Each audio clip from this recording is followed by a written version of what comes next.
Party yes, কেমন হলো shooting? ভীষণ ভীষণ ভীষণ ভালো হয়েছে।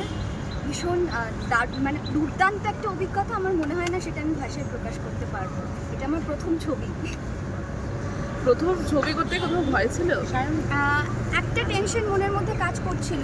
এত গুণী শিল্পীদের সাথে কাজ করা এবং এত বড় মানুষদের সাথে কাজ করা, যাদের ছবি এত বছর ধরে দেখে এসেছি, তাদের প্রোডাকশন হাউসের পার্ট হয়ে একটা কাজ করা তাদের সাথে। কিন্তু সেখান থেকে আমি ব্লেসড যে আমি যে ভয়টা পাচ্ছিলাম যে আমি কতটা কমফোর্টেবল হতে পারবো কি পারবো না, দাদা এবং দিদি দুজনে মিলে আমাকে সেই কমফোর্ট জোনে নিয়ে চলে এসেছিলো ফ্লোরে যাওয়ার আগে, যেখান থেকে আমার শুরু করতে একদম প্রবলেম হয়নি। আর আজকে যেটা না জিজ্ঞাসা করি না, আজকে ইন্ডিয়ার ফাইনাল। ও মাই গড! আজকে আমার মনে হয় যে আজকে উইমেন্স ডে, আজকে ফুলপিসি এডওয়ার্ডের অ্যাপ আপ পার্টি, এত স্পেশাল একটা দিন, এবং তার সাথে হচ্ছে ইন্ডিয়ার ফাইনাল ম্যাচ। মানে আমি তো ভীষণ এক্সাইটেড আর কি। প্ল্যান করেই রেখেছি ইন্ডিয়া জিতবে, যেটার পর আমরা সেলিব্রেট করবো। প্রথম সিনেমা আমার এটাই মনে হয় যে প্রথম যে কোনো অভিজ্ঞতাই না মনের মধ্যে দানা ধরে, সেটা মনে থাকে সেই অনুভূতিটা। আর সেটা যদি ভালো অনুভূতি হয় সেটা সারা জীবন বহন করে নিতে ইচ্ছে করে। তো এটা হচ্ছে আমার কাছে হচ্ছে ফ্রম ভিশন টু রিয়েলিটি, এরকম একটা মুভি।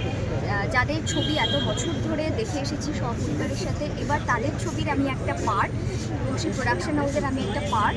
আমি সে এডওয়ার্ড এই ছবিটিতে আমি কাজ করেছি। এটা আমার প্রথম ছবি, তাও এত ভালো একটা কাস্টিংয়ের সঙ্গে, মানে এত গুণী শিল্পীদের সাথে, এত বড় মানুষদের সাথে আমি কাজ করার সুযোগ পেয়েছি। এখানে কি চরিত্রতে পাওয়া যাবে দিদি তোমাকে? এটা তো ইটসেলফ একটা, মানে এই গল্পটাই হচ্ছে অনসেম্বল কাস্ট নিয়ে একটা গল্প। তো এই জন্য every character is equally important. Exactly আমার ক্যারেক্টারটা কী বা তার মোটিভটা কী, সেটা না আমি ডিসক্লোজ করতে চাইছি না। আমি চাইছি যে দর্শকরা হলে গিয়ে দেখুক, মজা পাবে, আনন্দ পাবে, ভালো লাগবে। কিন্তু আমার চরিত্রের নাম হচ্ছে বিনিতা। এবং শিবুদা তোমার বিয়ের দিন কিন্তু একটা মিষ্টি পোস্ট দিয়েছিল, মানে তোমার ফার্স্ট লুকটা যেটা রিভিল করেছিল ফুলপিসি এডওয়ার্ডের, সেইটা দেখে কীরকম লেগেছিল? মানে আমরা দেখে খুব খুশি হয়েছিলাম।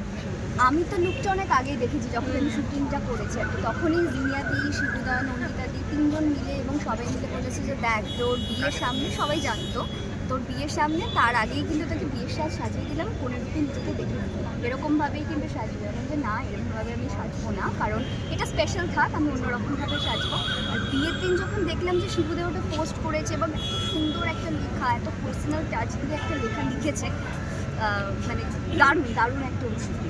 আচ্ছা, উইন্ডোজের সাথে কাজ করা মানে তো একটা চেকলিস্টে, মানে একটা টিক হওয়া, মানে সেইটার কী বলবো? মানে প্রথম যখন অ্যাপ্রোচটা দিয়েছি তখন কীরকম মনে হচ্ছিল? মানে রণদাই প্রথমেই জানিস অবভিয়াসলি আমরা কাজের ব্যাপারে সবসময় একে অপরের সাথে ডিসকাস করি, ডিসিশন যে যার মতো করে না, কিন্তু ডিসকাস করি।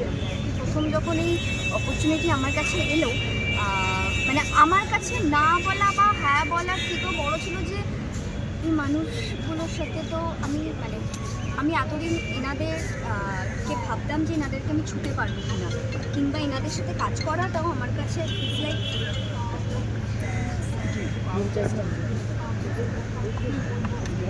তো যেটা বলছিলাম, প্রথম যখন এই অফারটা এলো, আমার প্রথমে মাথায় এটাই কাজ করে যে যাদের ছবি এত বছর ধরে দেখেছি, এত ভালো ভালো ছবি আমাদেরকে উপহার দিয়েছে, তাদের ছবির একটা পার্ট হতে যাচ্ছি আমি। It's a huge responsibility. আমি কতটা কি পারবো না।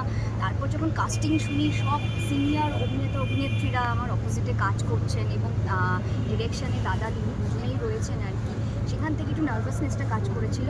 তবে ওনারা একদম দায়িত্ব নিয়ে নিজেদের মতো করে ফ্লোরে যাওয়ার আগে আমাকে সে কমফোর্ট জোনে ঢুকিয়ে দিয়েছিল, যেখানে ফ্লোরে গিয়ে আমার ফিলই হয়নি যে আমি এত সিনিয়র অ্যাক্টরদের সাথে কাজ করছি, কিংবা দাদা বা দিদির সাথে বা উইন্ডোজের সাথে আমি প্রথমবার কাজ করছি।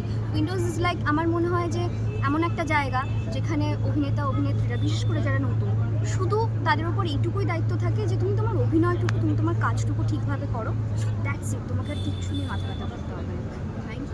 Thank you so much.